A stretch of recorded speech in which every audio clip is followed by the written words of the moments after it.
Our friend Jason Burke from Locked On A's joins us today, and we discuss ownership and the A's-Angels rivalry and the potential of the 2023 baseball season.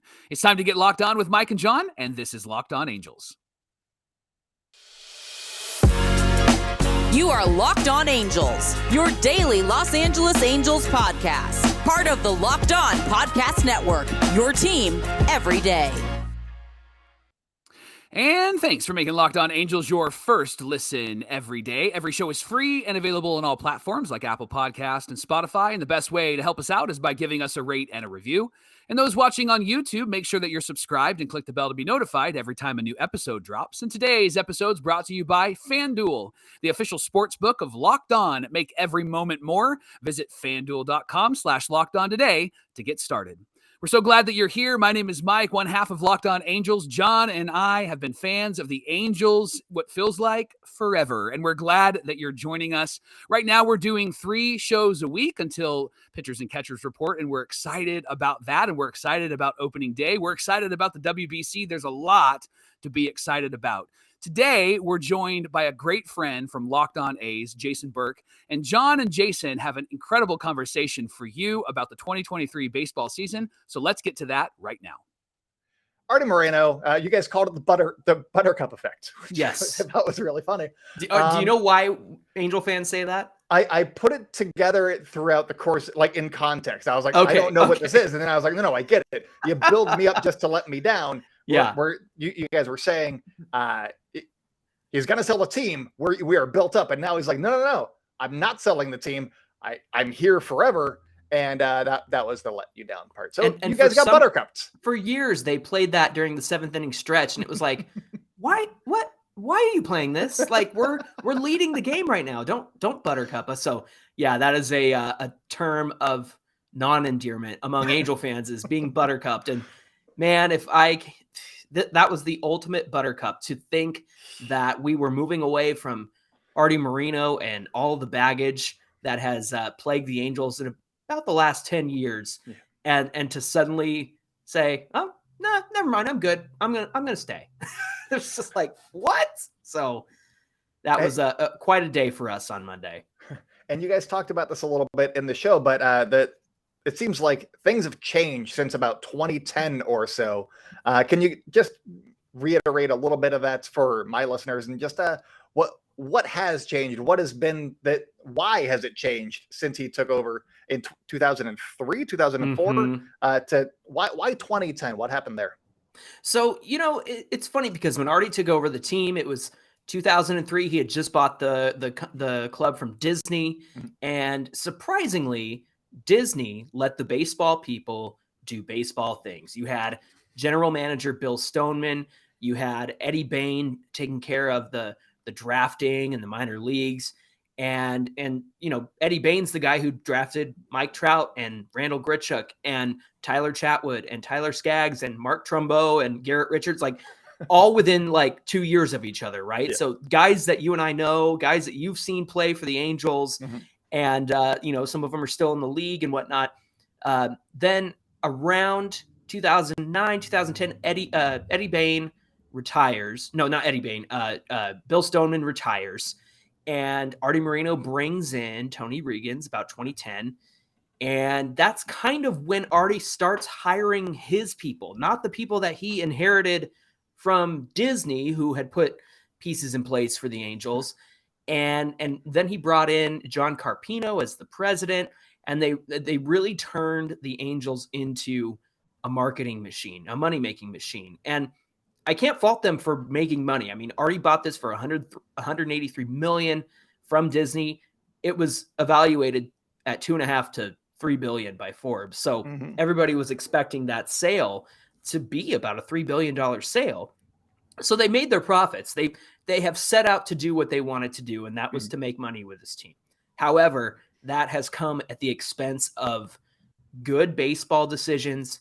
And like I said, letting baseball people do baseball things because, as you know, and you've observed, our minor league system has been awful over the last 10 years. Once that class of Howie Kendrick and Eric Ibar and Jared Weaver Mm-hmm. then of course Mike Trout come up. Once that class, like those guys all graduated, there wasn't really anything behind them and not a lot of prospects to be excited about. Yeah, Garrett Richards came up and he was really good. But yeah, it's been really tough the last few years. I think Perry Manassian has turned it around in the last couple of years that he's been here, especially that all pitcher draft that everyone was like, what the heck are the Angels doing? Nobody realized how badly we needed to draft 20 pitchers and sign 19 of them. And those are the guys that, Mike and I and Angel fans are looking forward to seeing in the next few years. And some of them are already making an impact. Chase Silseth is a starter who had his debut against the A's and was the first from the 2021 draft class to make his major league debut. So that was exciting. But all that to say, there was a halfway point in Arte Moreno's tenure where they decided to go for the money, to go for the big bucks, and turn this thing into a marketing machine. That's why you saw Pujols get signed and Josh Hamilton and all those big signings. That's where everything changed, in my opinion. And Anthony Rendon. Let's not forget Anthony Rendon. He's still on the team sometimes. Yeah. And the thing about that is the Angels legit needed a third baseman when they signed Rendon. And we, at that point, needed starting pitching more, but obviously the Angels couldn't give Garrett Cole what he wanted. So Artie said, well, give me the next best guy. And it happened to be Rendon. And I honestly, I feel bad for Rendon because I think when he's healthy and put together and doesn't have hurt hips or hurt wrists, like he is still a productive guy. And we dove into his stats a couple of weeks ago. And when that guy has runners on, he like is a RISP machine, man. When he's got runners in scoring position, he's still got it. He just needs to stay on the field. And so I don't like, yes, that was a very arty move to get Rendon, but also that one I give a little bit of credit for because they legit needed a third baseman at that point. So I'm hoping that he can turn it around and stay healthy this season. I mean, if not, we'll talk about it here in the next segment, but there's some depth involved now. So that's good. But I have a fire question for you. Okay. And I hope we don't get canceled. Keep listening because I want to know what your answer is. But do you hold any of this? I don't know. Do you hold a grudge to Mike Trout for signing this long extension and kind of giving Arte Moreno some credibility? Because if he doesn't do that and he had either walked out the door or he was an impending free agent in the coming years, then all of a sudden Moreno has to do like other things to improve this team. And now he's like, I got Trout. And then Trout brought in Ohtani. And then, so far, go, and then you go on from there. So do you dislike Mike Trout at all? Can you dislike Mike Trout at all? No, it's impossible to dislike Mike Trout. But I hear where you're coming from in the sense that it lends credibility to who Arte Moreno is, as in like, oh, Artie can go, look what I did. I signed Mike Trout for, to be a lifelong Angel. But I also think on one hand, there's the idea that like we wanted that franchise player. And of course, Mike Trout is your franchise player. Yeah. But at the same time, I think he kind of was duped in a way, because I'm sure before he signs that deal, it's like, at the time it's Billy Epler is the GM and like, all right, Mike, so here's the game plan for the next few years. We're going to do this. We're going to do that. And Trout himself said like, I like where we're going. I like the direction we're going and things like that. But then Billy Epler's fired after 2020. And so there's just this constant churn of like new manager, new GM, new manager, new GM. So there's been little consistency other than Arte Moreno in that. And so if I'm Mike Trout and I get offered that deal, first of all, I'm going to take it. Second of all, like you want to win with a team that is hopeless without you, right? Like, don't you want to be the guy who gets a statue outside the stadium? Like you want to be that guy. And when they make you their franchise player and then promise you like, hey, we're going to do this and we're going to do that. We're going to bring in pitching. We're going to get these guys to help you out and supplement this team. And just none of that really happened for Trout. So in a way, I don't blame him. I kind of think he was duped a little bit when he took that deal. poor Mike Trout. He I seems like know. such a nice guy. He's a good And dude. it's hard to like root against him, even though, we're in the same division. I'm like, yeah, he hits home runs sometimes. That happens. Oh, well, good job, Mike Trout. Right. But it is, I mean, he was hurt like an entire, was it 2021 that he was hurt? 2021. Yeah, he was. I don't was think out that he by played the mid-May. A's that year.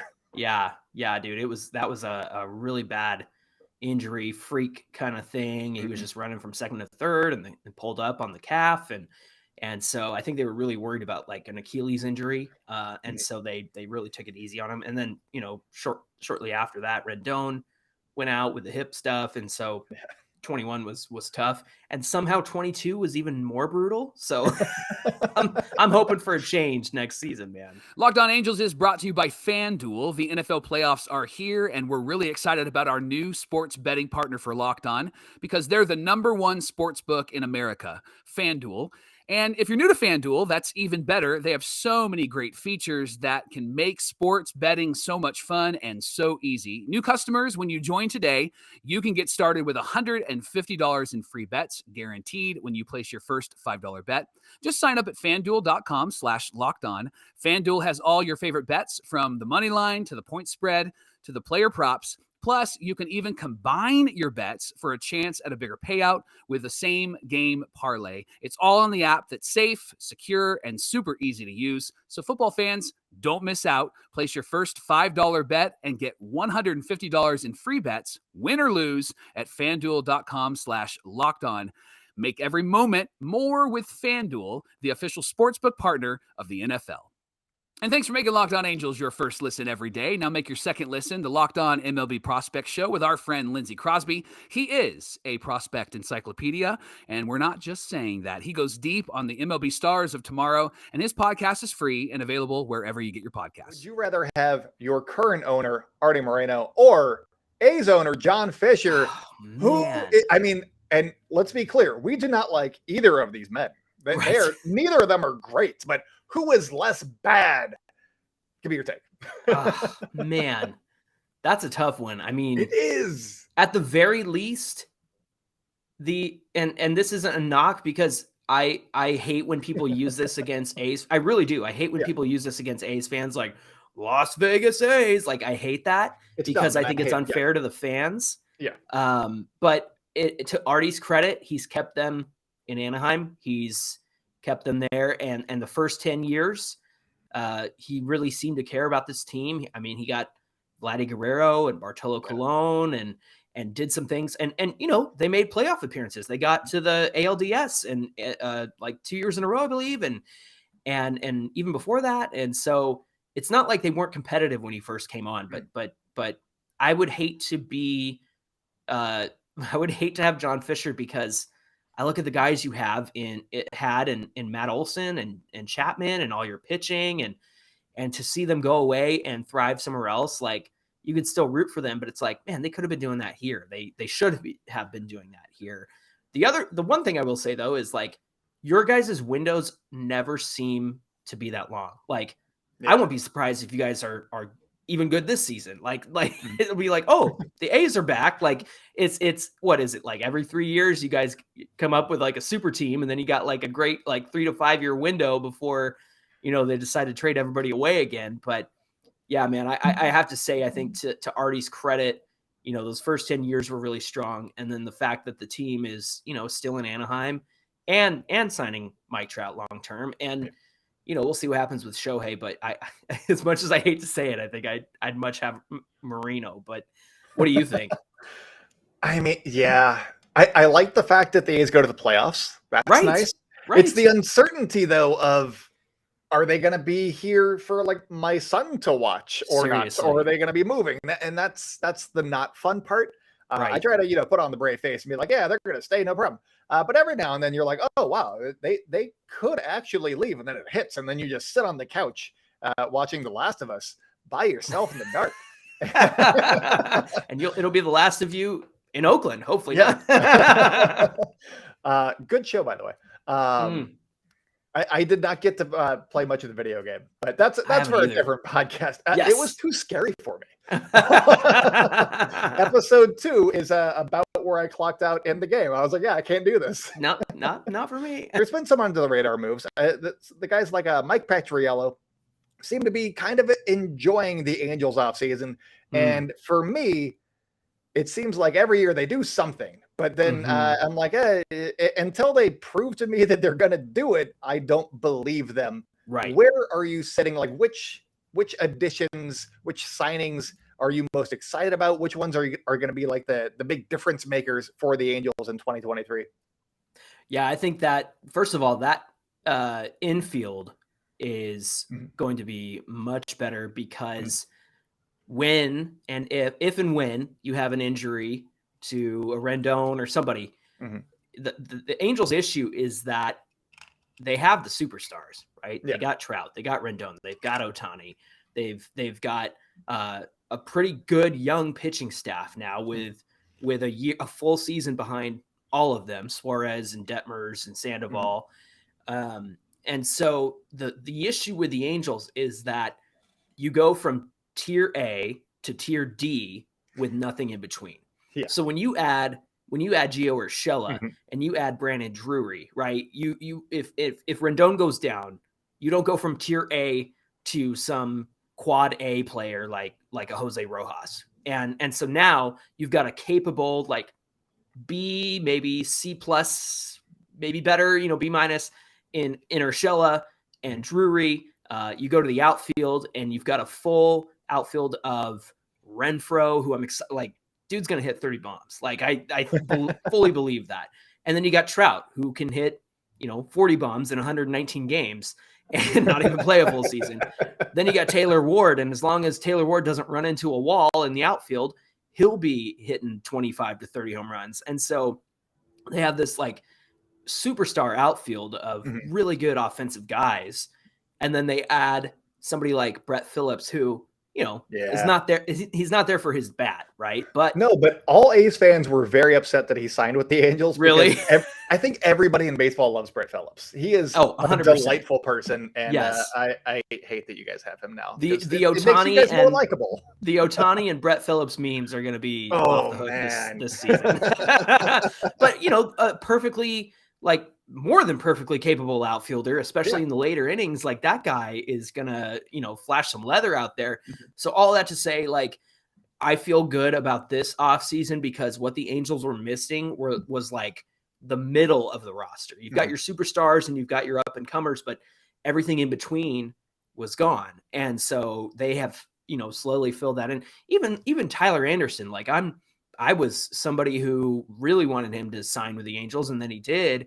And, even if he has some regression, obviously doesn't have that Dodgers magic when you're not on the Dodger team, but I think he's going to take what he learned last season. His changeup massively improved because of the Dodgers. And I think he'll take that into the season with him. And even if he regresses a little bit, from 3-something ERA to like 3.5, a 4 ERA guy, like, I'll take that. Like, behind Ohtani, That's not bad. Yeah. I think that the A's currently, you said that, usually it was here and here for the Angels, and now there's more of this. The A's are this part. So they're the B and C players. They're an entire roster of B's and C's. And I think that they're going to surprise people, honestly. I think so too. Yeah. They have depth. They have a lot of depth. And that's what we were missing, honestly. Yeah.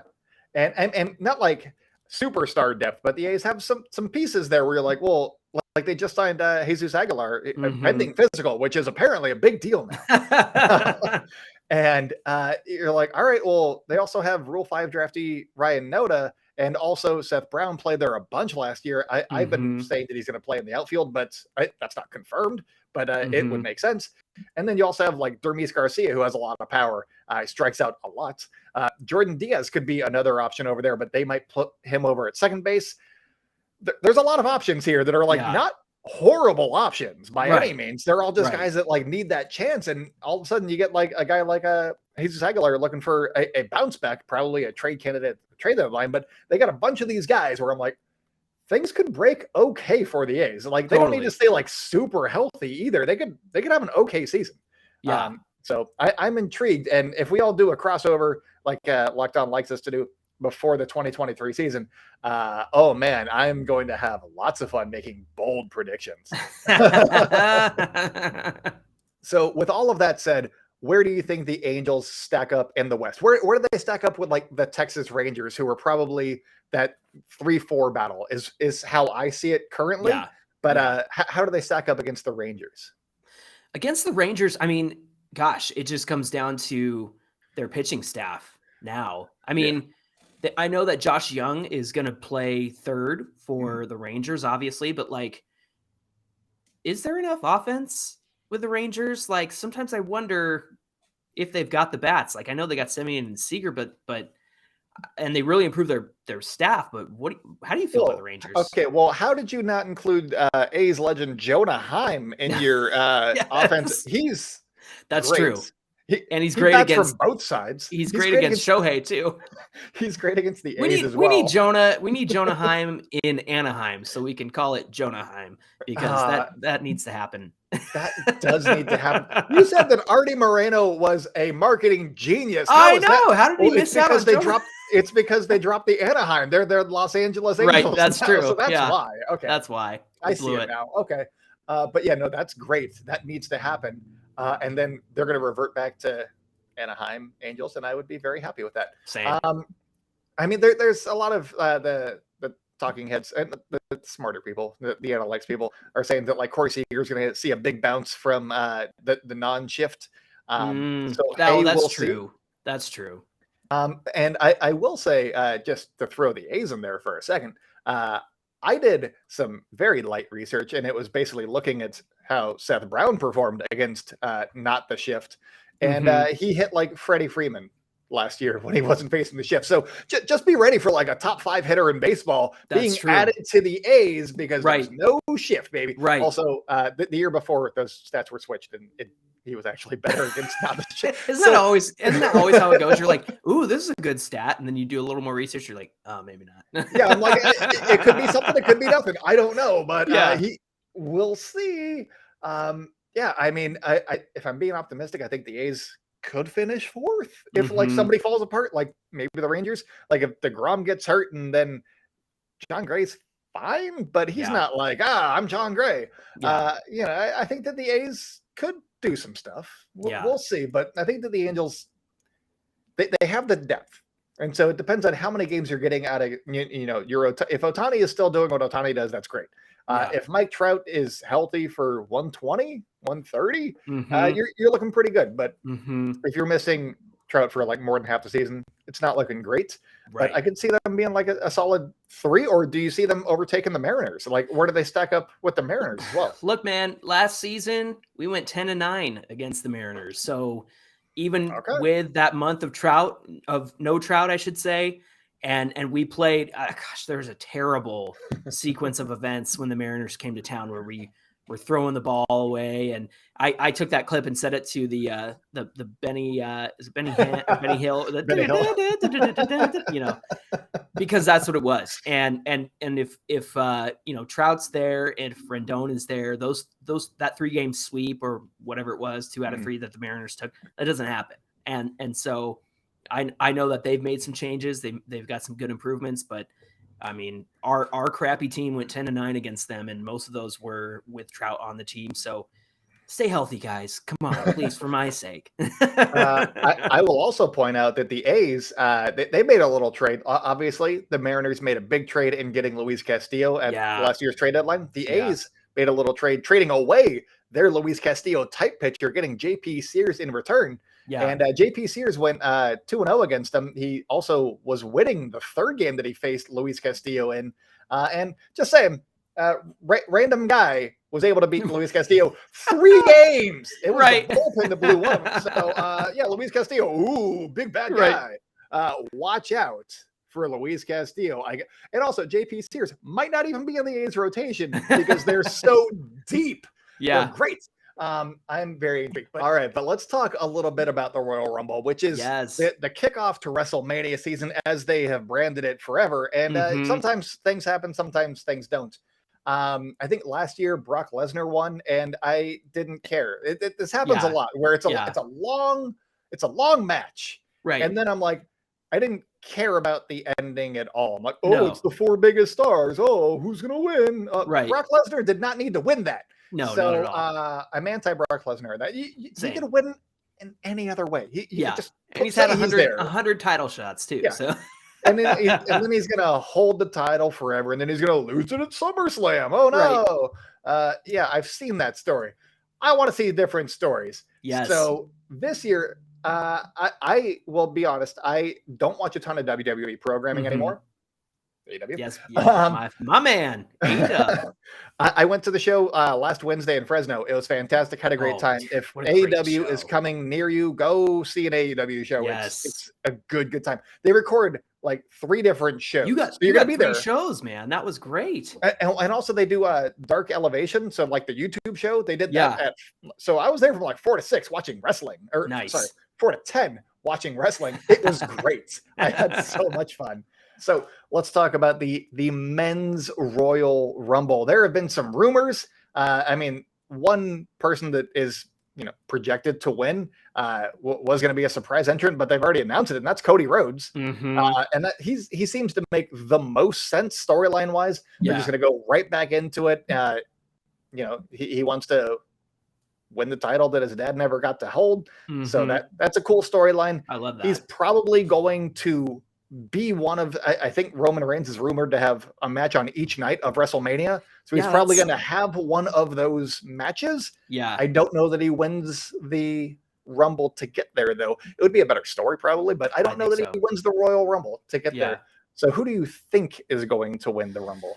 I'm with you. I think Cody is going to win, and that's kind of like a sentimental favorite just because of the storyline they have going on. But my who I'd like to win, and this is something my brother convinced me of, is Sami Zayn. Having Ooh, Sammy okay. and all of the drama that's happened with him in the bloodline Mhm.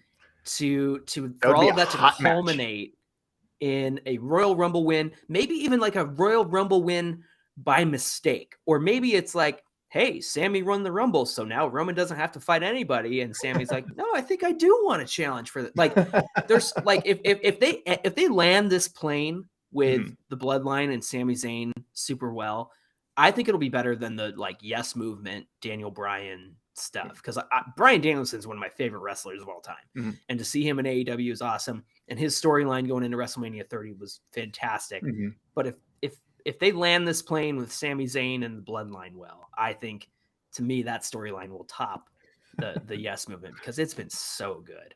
Who do I think will win? We talked about this a little bit before the show, but online, and that is, I think that The Rock's going to win. Yeah, that's. I think that The Rock's going to win. I think, you think that'll be the surprise. Big rumors that he's going to be, the WrestleMania is in Los Angeles. Mm-hmm. There's also a big story going on that he doesn't think he can get in shape in time to have the match that he wants at WrestleMania. Right. Weird that story dropped a week before the Royal Rumble. It's been a rumor for, I don't know, a year and a half. Yeah, right. But now they're like, no. Now we need to ready. squash that. So, and also they dropped the Cody Rhodes news because they had they were happy with the surprises that they have. Mm-hmm. Are you going to tell me that Matt Cardona is going to make people really pop? I mean, he's great. People love him.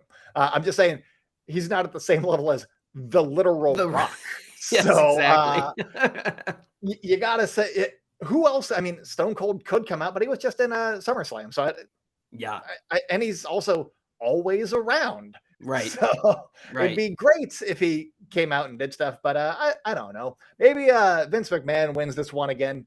A 2-time champion, and he's like, and now I'm gonna sell the company, and that would be really fun. One surprise. This is a surprise that I think will be a legitimate one if it happens, and that is, I just saw it on Twitter, and it's Jay White from New Japan. And I only know of him because of AEW, right? And I like him a lot, and that would be similar to I don't know, AJ. 7-8 years. Yeah, AJ when he came through, I was like, oh, nobody knew about that. He is is he a free agent or is he coming up on free agency? How's his I'm contract? not sure what his status is, but I've been man, hearing if they the were able to rumors. bring him in, that would be pretty cool. That would be odd. And he's really good. Yeah. He's wrestler. a lot of fun. Actually, no, I'm thinking Will Ospreay. Never mind. I like Will Ospreay a He's lot. good Jay too. White's fine. But yeah, no, I just want to be surprised. I want to have fun. That's all that I ask for. And then Exactly. if the winner is great. But usually of late, they've been doing, I mean, Drew McIntyre in 2020, that was really cool. And That then was cool. COVID happened and he didn't really get to fulfill that promise. But Right. that was like the last, I mean, and that would have been like the only kind of cool Rumble in a while. Yeah. For my money is Edge like, yeah, came that was back. a surprise. And yeah. Keith Lee came out and went toe to toe with Brock. That was a cool moment. Yeah. Yeah, you got to tell the stories as you're there. And with Triple H in charge, is he still in charge? What's the let's hope declaration so. on that? Because if Vince is back, oh man, he's gonna ruin everything. But anyways, have fun with your owner Vince McMahon of the Los Angeles Angels. Yep, exactly. All right, but that is all the wrestling talk, all the baseball talk that I think we can fit into today's episode. So thank you so much for making Locked On A's and Angels your first listen of the day. Yeah, because him and his brother, great work. They do primo stuff. All right, that's all that we got for you guys today. So until next time, go out and celebrate good times, A's and Angels fans. We'll talk to you guys soon.